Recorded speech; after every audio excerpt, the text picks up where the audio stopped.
tonight. Ebony Gonzalez says a teacher hit her son in the head, knocking off his glasses. She also says the school superintendent isn't handling the situation properly. Gonzalez has filed a police report and says since posting her story on Facebook, she's realized her child isn't alone when it comes to bullying and inaction. Local 4's Tahira Rahman investigated and joins us now in our studio with tonight's top story. Tahira?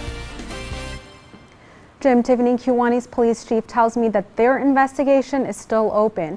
Meanwhile, Gonzalez says she won't stop until she knows this won't happen again to her son or anyone else.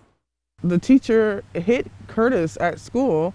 I'm like, what do you mean? News that Ebony Gonzalez was not expecting while at the doctor's office last week. The teacher rolling up paper and waxed him on the side of his head and face, knocking his glasses off. A message from her oldest son and another parent that a teacher had assaulted 10-year-old Curtis. Now he's traumatized. Now he doesn't want to sleep unless he's in a room with us. She says Curtis has been diagnosed with ADHD and does have trouble paying attention in class. Still, she says that shouldn't give a teacher a pass to hit. I don't want this to ever happen to any child. The mother of 4 filed a police report. She also says she's asked Superintendent Chris Sullins to take action. Gonzalez gave us this recording of the meeting. Well, at this point, she's not being fired. Well, she needs to be suspended right now.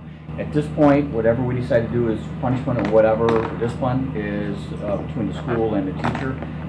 It's not a parent issue. Gonzalez says this isn't the first time Sullins hasn't responded to bullying. She says it also happened 3 years ago with her daughter. Called her ISIS and threatened to do harm to her and chased her on the playground, and she yelled for help and no one came to her aid. Gonzalez has been a part of the district for more than 20 years and says parents deserve someone who will keep their kids safe. And why isn't the superintendent protecting our children? It's now been 5 days since Curtis has been to school. Gonzalez says she's made a promise to him and others. She will fight to the mountaintop as loud as she possibly can, and she will not stop until your voice is heard, and I will make sure that they hear and that this will never happen to another kid.